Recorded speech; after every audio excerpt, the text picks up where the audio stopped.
Hi, everybody. Welcome to my home. And this is my home, as I tell you every week. This is my study, and this is my Fireside chat. I'm Dennis Prager. It's an honor to be with you.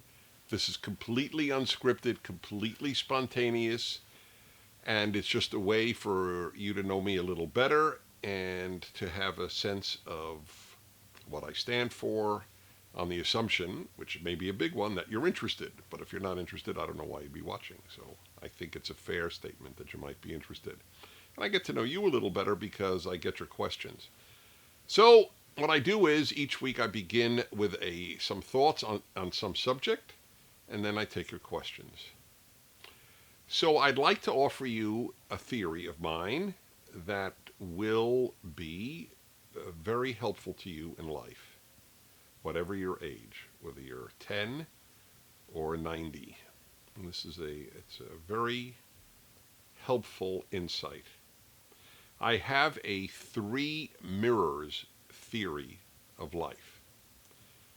The first mirror is the mirror of the body or the face. That's the physical mirror. Everybody knows that. If you want to know what you look like, you look in a mirror, right? Very simple. But I want to give you 2 other mirrors that exist in life that are not nearly as obvious. One is, how do you know what's in your mind? What's the mirror of your mind? We know the mirror of your body and face, the physical mirror. So how do you know what's in your mind? How do you get to look at it? How can I look at it? You can look at your face and body looking forward. How could you look at your mind? And the answer is by writing. Writing is what tells you what's in your mind. It's a very tricky thing, though, or not tricky as much as risky, because what you might find out if you write is it's not too clear. I came to realize this very early because I always wrote, starting in high school. I loved writing and I wrote. And I remember when I would look at a first or second draft of what I wrote and it wasn't clear, and I realized I know why it's not clear what I wrote, because it's not clear what I thought. But I wouldn't have known that I wasn't clear in my thinking if I didn't write it down. That's the beauty of writing. That's also what I realized it in another way when I was in college and I read some textbooks written by some college professors in what we call, academies. That's right, that's the language. And I realized this was a very important insight for me. I came to the following conclusion sometime in college. If I read something that any writer, whether it's a professor or not, if somebody wrote something and I read it twice, and after the second time I still didn't understand it, I never assumed that the reason I didn't understand it is that I'm not bright enough. Not because I thought I was very bright, but because I realized, no. It's because the writer is either not bright enough, or more probable because the writer is not clear. And that's exactly what happened. So let me just tell you, if you're in college, I assure you, you have ample intelligence to read something that's clear and understand it. So if you're reading something and it doesn't make heads or tails, you can't make heads or tails of it in the very first or second read, then there's something wrong with the writer. What they do, though, a lot of professors, not all by any means, but a lot of professors, what they do is they write in very complex English, or French or German, whatever their language. They write in very complex prose, and they hide the fact that they don't know what they're talking about that way. It's a great gimmick. I mean, I could read to you, and I've read on my radio show examples of things from textbooks, and they're long, and they almost always have the word matrix in them for some reason. This is a very popular word in academies. What was the last time, other than referring to the movie, that you've used the word matrix? When they start using words that you never use, that's a beginning tip-off to I'm trying to hide something from the reader to sound very bright. But anyway, back to my original thought. If you write something Now, I'm not talking about well, actually, I am. I guess I am talking, even if you write a nonfiction, a history of Luxembourg in the 19th century, in a paper for a history class. But whatever it might be, especially if it's your thoughts, though, that's what I was getting at. If you write what you think about a subject, this is what I think about, let's say, I don't know, gun control. This is what I think about war. This is what I think about capital punishment. And it's not clear. That's because you're not clear. And by the way, that's not a sin not to be clear. It's a sin to think you're clear when you're not. But it's not a sin not to be clear. That is why it is imperative that somebody honest read your works. And what we have in the last 25 years in America is teachers are increasingly not honest. I'm talking about now elementary and high school, because they don't want to hurt the feelings of the student. So they won't say, as teachers said to me, thank God, I thank them. They would circle a sentence in red. They were not afraid of triggering trauma in me. They would circle it in red, and they would say, it doesn't make sense. My parents would do that if we talked, for example, at the dinner table. They had no compunctions about when I was 10. Forget when I was 18. When I was 10, Dennis, excuse me, doesn't make any sense. And I would think, and I thought, yeah, it doesn't make any sense. It sounded good, but it didn't make any sense. You need a critic of your writing to realize what's happening. Otherwise, you'll read it, and since it's totally what you think, you'll think, oh, this is great. But in fact, it doesn't make sense. So the mirror of the mind is writing. And the clearer you write, the more obvious it is that you think clearly. My third of my final mirrors. What is the mirror of your character? So I could see my physical body in a physical mirror. I could see my mind in writing. How do I see my character? Want to guess? Think about it for a moment. What is a great mirror of your character? All right, here's the answer. The people you attract into your life. Bad people do not attract good people into their lives. It's just the way it works. That's why we always speak about who people hang out with. It's a big deal who you hang out with, A, because they influence you, and B, because it may say something about you. If you repeatedly are with people that are just not decent, not good, not kind, then there's something about you that is attracting them. It's something you'd have to look into. And I tell you, I have tried to live by what I am talking to you about. I have obviously tried to use writing as a mirror, and the thing I work hardest on, and I write a lot, and the thing I work hardest on in every column and in every book is clarity. And I have a very simple theory. I do all the work so that the reader does no work. That's how I look at the writing. That takes a long time. And then how do I know? How would I or anybody know? Do I have a good character? Am I a good person? Now everybody's flawed. I didn't say are you perfect. I said are you good? Well, not everybody's good. Obviously, if everybody were good, there'd be nobody in jail. I mean, people do bad things, as you know. So I was very, very moved early in life, and even more so later in life, that the people I seemed to attract were pretty kind, and that meant a lot to me.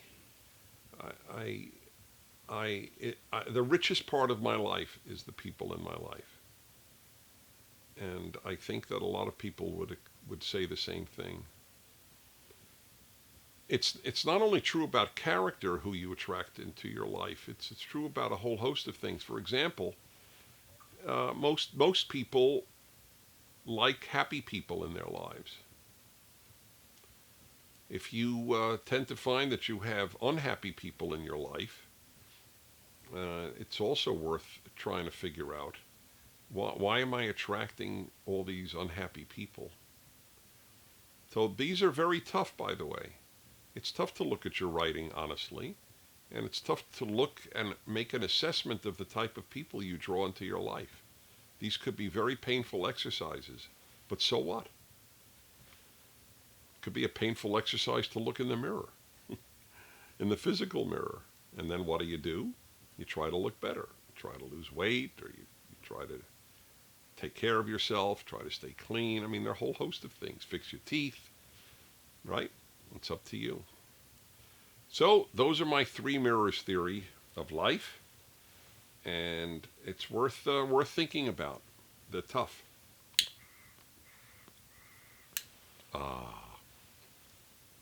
Thank you for indulging me.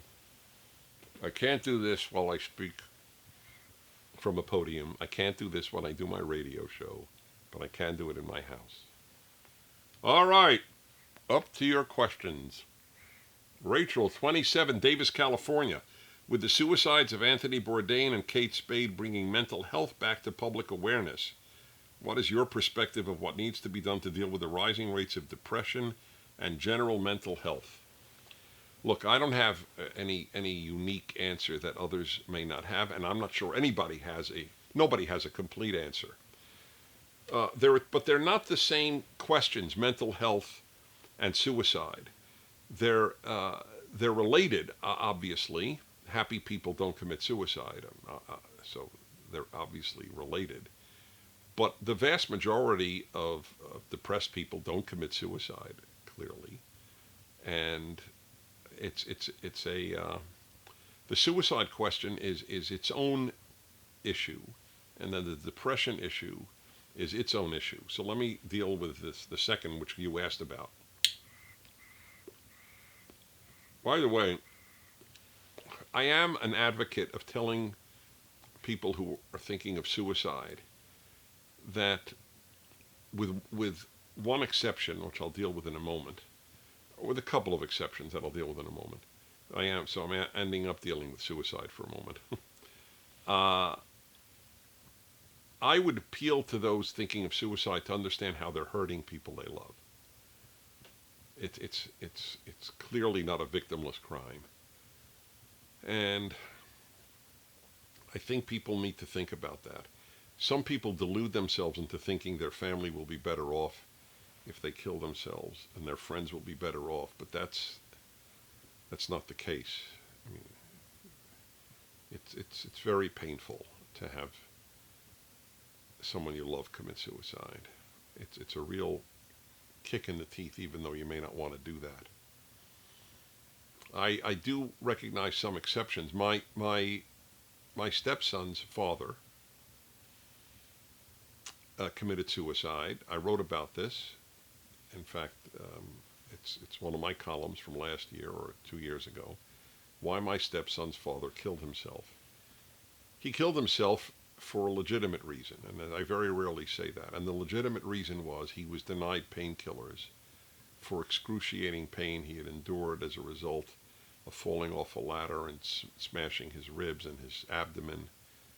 And we're rightly very concerned with people who are addicted to opioids, and a lot of people die from that. But we're not getting the opioids that are legitimately needed by a lot of people who are totally innocent victims of pain.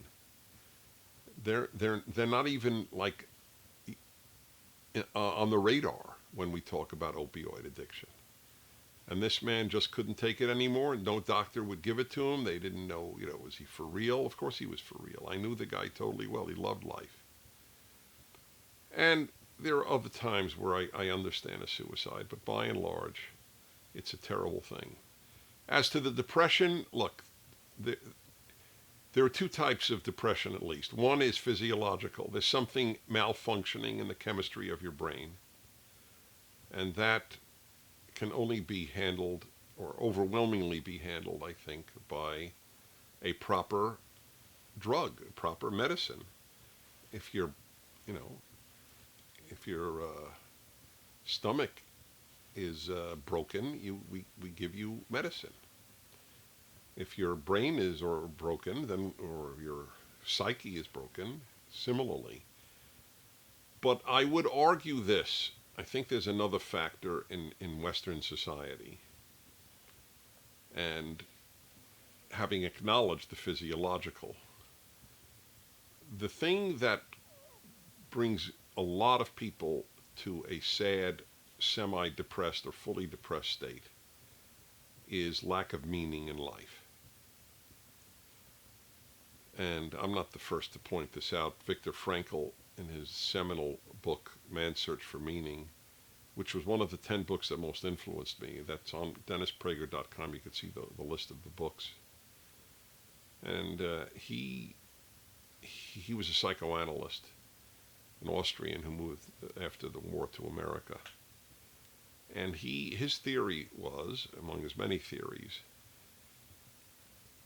his theory was that the greatest need humans have is for meaning. So Marx said that our greatest need is economics, is in the realm of economics. Freud said in the realm of sex, and Frankl said in the realm of meaning. But if you take Freud, I think even Freud would acknowledge it is possible not to have sex and be happy if you have meaning. But if you had all the sex you could imagine you ever would want and have no meaning, you will not be happy. Now, frankly, I'm for sex and meaning, but nevertheless, between the two, there's really no comparison. Meaning and what we have a very great problem. This is, for the first time in human history, Western Europe has created a godless society. Now, whether you're an atheist, a believer, an agnostic, I don't care. I just care that you're intellectually honest and recognize that this is a radical experiment in human history, that people can find meaning without God. So, by the way, sometimes they do, and a lot of times that meaning is pretty dangerous. Christianity died in Europe, so we got Nazism and communism. That's pretty dangerous stuff, but they both gave people meaning. So there's good meaning and there's bad meaning. I think all of these things are factors in the problem of depression and sadness in modern society. Also, one other reason, a lot of people are alone. Loneliness is a national epidemic in the United States. And that too is related to the death of religion. Most religious people have friends. Not all, but most do. They meet them at church. They meet them at synagogue. If nothing else, they meet them at Bible class. But we don't have substitutes for that in secular life. You're going to meet them at yoga? Maybe yes. By the way, I have no problem if you meet a good friend at yoga. But my experience at my workout place in Southern California, where I go 3 times a week, I don't see nobody's talking to anybody. Half of them have earphones on while they work out. You can't even say hello. I don't care. My cup runneth over with friends. I'm not looking to make friends at my workout gym, but that was a place where people did meet. And even now they don't, because everybody's tuned into his little or her little world. So there are a lot of factors of modern life. Loneliness, and religionlessness, and so on. Okay, that was a long answer to a short question. How are we on time, gentlemen? Good. Christina, 20, Westwood, California. Do you think that AI, artificial intelligence, is a danger to humanity? Why or why not? Careful, they might take your answer into consideration. That's very funny. Any robots listening? I don't care about you. I'm afraid.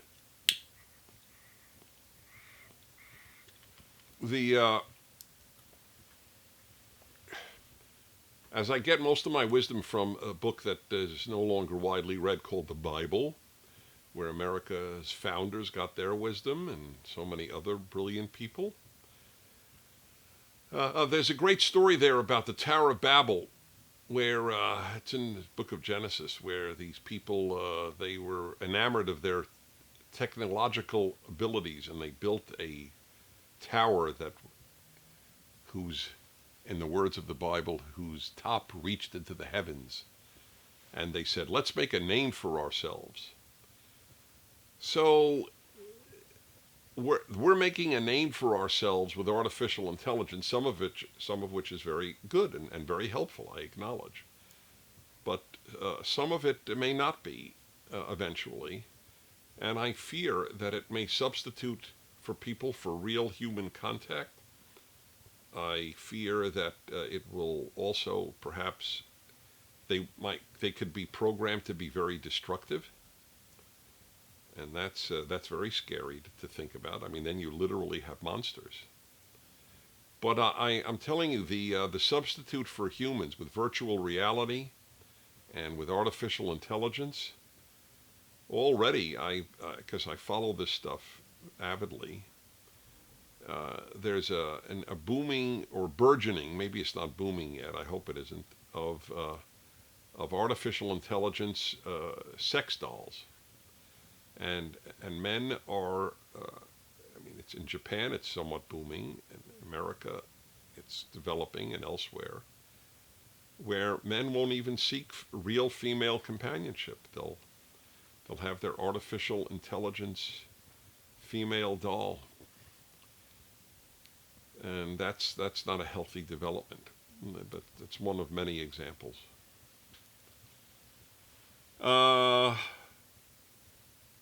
What would you say, Brandon, 17, Memphis, Tennessee, what would you say to someone that says the political party switched? I would say, huh? That's what I would say. I don't know what they're talking about. You'd have to give me an example of where the party switched. I can't think of any offhand.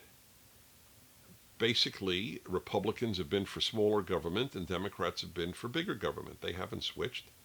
There are Republicans also for bigger government, I'll admit that, but there were no Democrats for smaller government. But I don't know where they switched.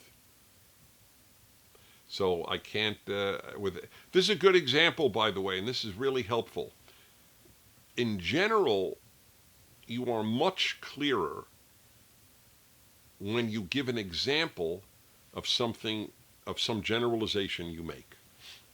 If you read anything I've written, this is the way I write. The generalization followed by example after example after example. Without examples, I'm a big believer in generalizations. Generalizations help us understand the world, because it means that we see patterns, and that's intelligence. But you've got to give substance to your generalization. If you say seatbelts save lives, then you need to give some data.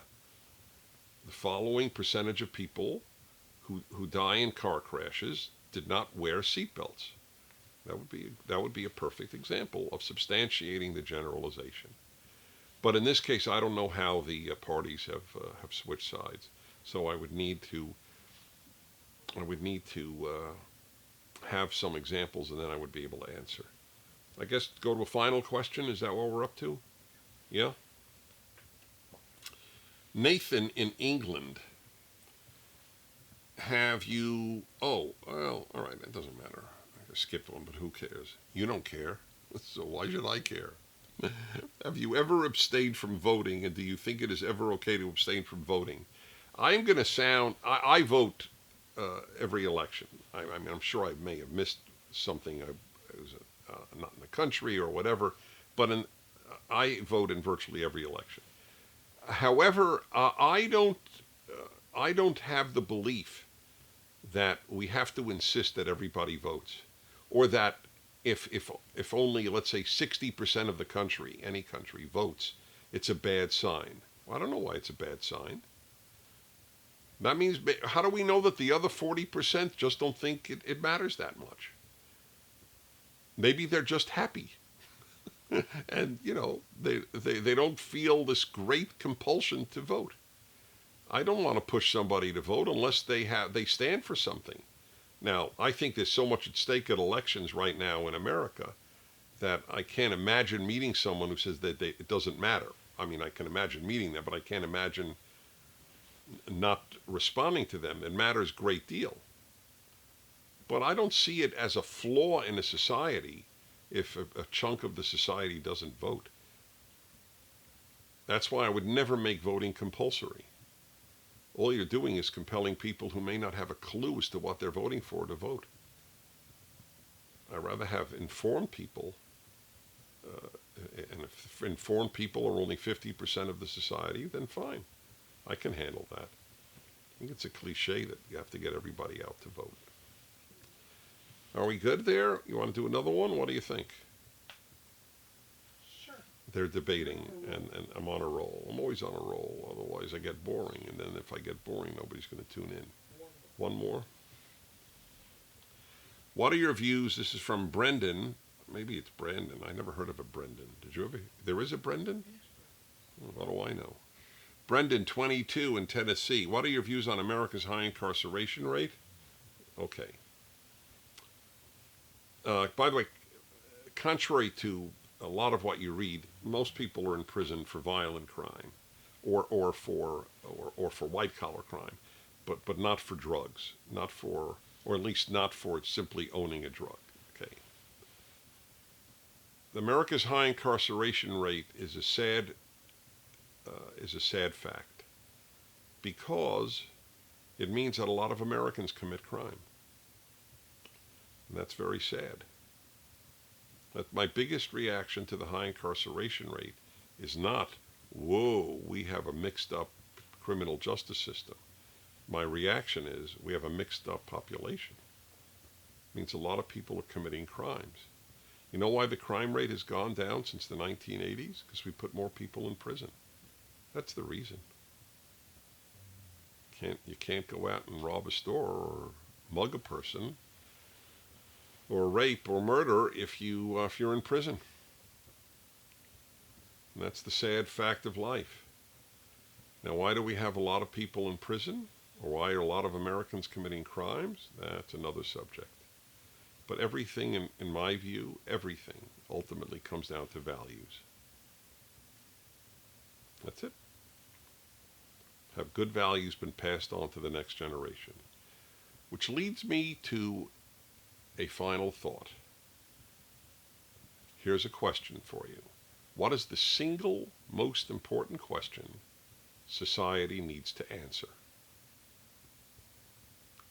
Answer. How do you make good people?